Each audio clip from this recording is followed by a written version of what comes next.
Every morning for 3 years, Father Émile Renard said good morning to a man who never answered. Not once. Not a nod. Not a glance.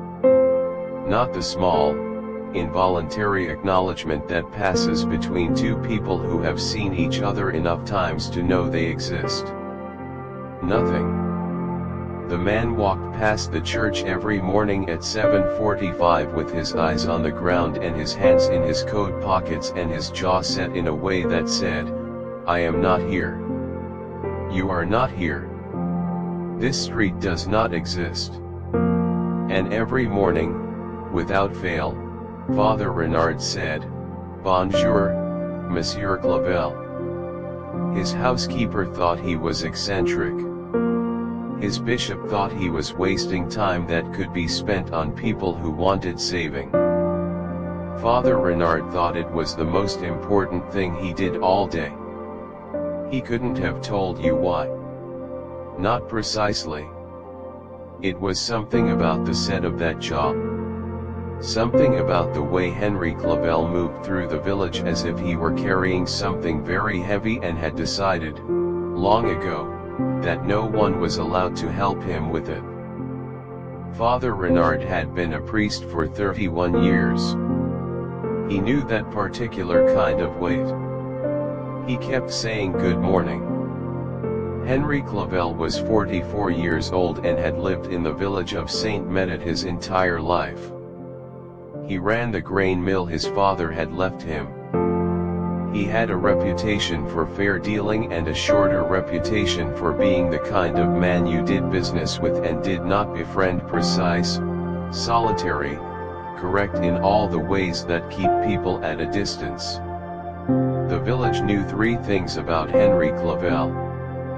That he had a wife once. That she had died in childbirth in 1932, along with the child. And that after the funeral, he had walked out of the church, removed his wedding ring on the front steps in plain sight, put it in his pocket, and never entered a church again. This was not a secret. In a village of 400 people, nothing is a secret. Father Renard had arrived in Saint Médard in 1938, 6 years after the funeral, 6 years after the ring. He had never known Henri Clavel's wife. He had never known the child. He just knew the man on the street every morning at 7:45, jaw set, hands deep in his pockets, walking past the church without looking at it. And every morning he said, "Bonjour, Monsieur Clavel." The Germans came in the summer of 1940. Saint Médard was a small village with no strategic value and no particular reason to be noticed, and for a while the occupation sat on it lightly, a checkpoint at the road, a requisition of certain supplies, the particular humiliation of watching men in gray uniforms eat in the cafe where you had eaten all your life. Father Renard adapted. He kept his church open.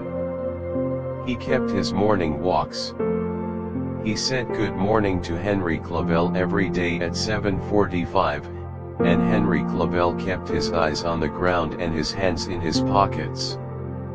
Then, in the spring of 1942, things changed. A young man from the village, the butcher's son, 20 years old, was caught with a British wireless transmitter hidden in his father's cellar. The Germans took him on a Tuesday morning. By Thursday he was gone, transferred somewhere north, and the village understood without being told that he would not come back. Father Renard spent that Thursday night in his church, alone, and tried to find the words to pray that he had always found easily before. He found them, eventually. But it took longer. What Father Renard did not know, what no one in the village officially knew, though some suspected, was that Henri Clavel had been running a network through his mill since October 1941. The mill sat at the edge of the village, adjacent to a river road that connected 3 other towns. Grain came in. Flour went out. And occasionally, in the backs of carts beneath flour sacks, other things moved too: forged papers, wireless parts, Allied airmen who had come down in the wrong fields and needed to travel south. Henri Clavel had not done this out of ideology. He had no particular politics. He had done it because a German officer had requisitioned 30% of his mill's output in September 1941 and had been rude about it, and Henri Clavel had decided in that moment quietly, finally, the way he decided everything, that he was going to be as much trouble as possible for as long as possible. He was very good at it. He was also, by 1943, in significant danger. The morning of April 3, 1944 was cold for spring.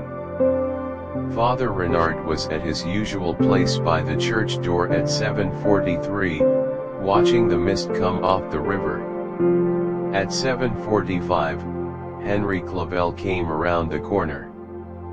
Father Renard opened his mouth. "Bonjour." Henri Clavel stopped. He had never stopped before. Not once in 3 years. He stood on the pavement 6 feet from Father Renard and looked at him, really looked at him, for the first time, and his face was doing something complicated that Father Renard could not immediately read. Then he said, "Why do you do that?" His voice was rough, as if he didn't use it much for conversation. Father Renard considered the question seriously, the way he considered all serious questions. "Because you walk past every morning," he said. "And it seemed wrong not to." Henri Clavel looked at him for another moment. Then he put his hands back in his pockets and walked on. But he had stopped. That was new. 6 days later, the Germans came for Father Renard. It was not about the mill. It was about a sermon one Father Renard had given in March, in which he had read from Micah in a particular tone with a particular emphasis that the German appointed liaison had found, not incorrectly, to be directed at the occupying forces. There had been a report. There had been a review.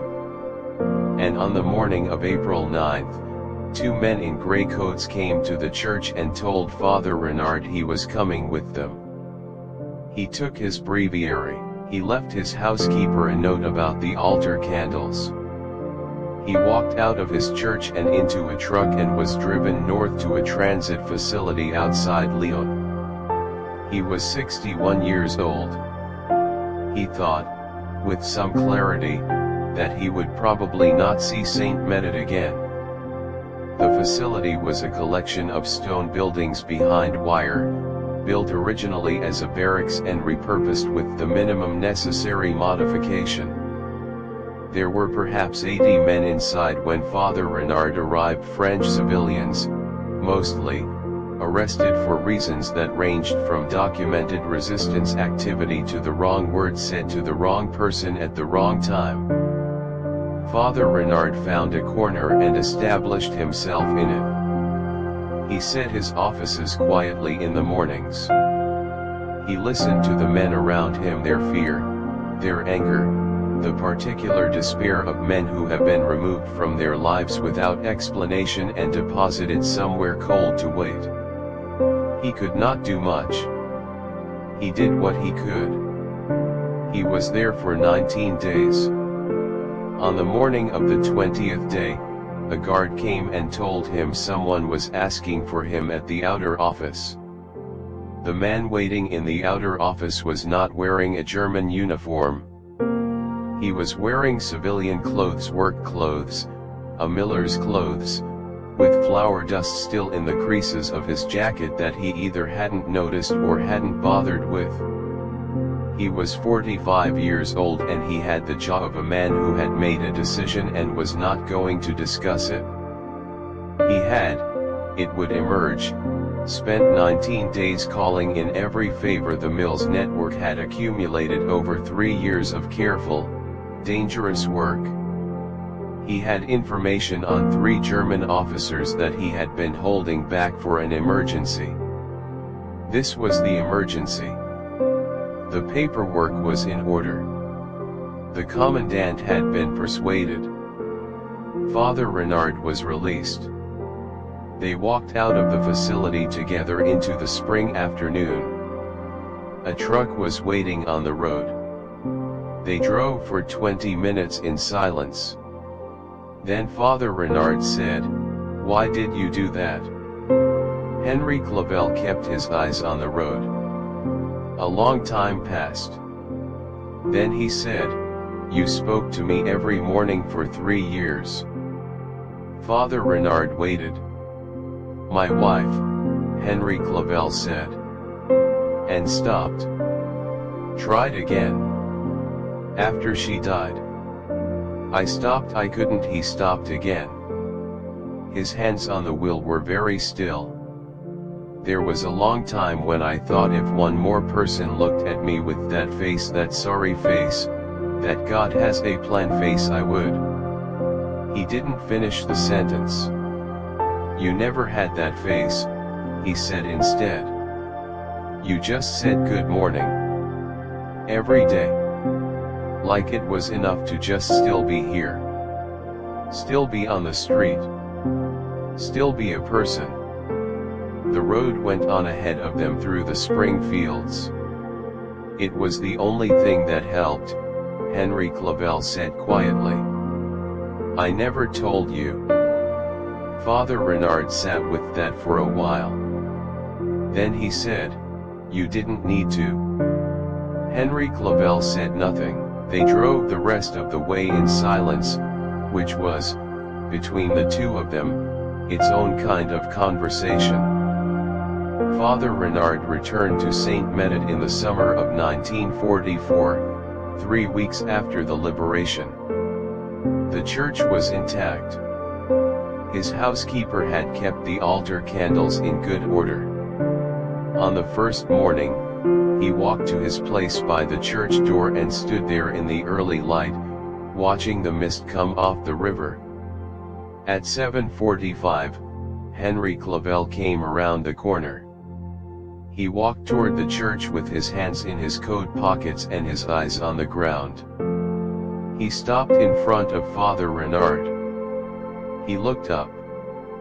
He said, "Bonjour, Père Renard." Father Renard smiled. "Bonjour, Monsieur Clavel." Henri Clavel came to Mass for the first time in 12 years that Sunday. He sat in the back row. He didn't take communion. He stayed for the whole service and left without speaking to anyone. He came back the following Sunday. And the one after. He never explained it. He never needed to. Father Émile Renard. Saint Médard, 1883 1961. Henri Clavel. Saint Médard, 1897 1973. They said good morning to each other every day for the rest of Renard's life. Clavel never missed a Sunday after that.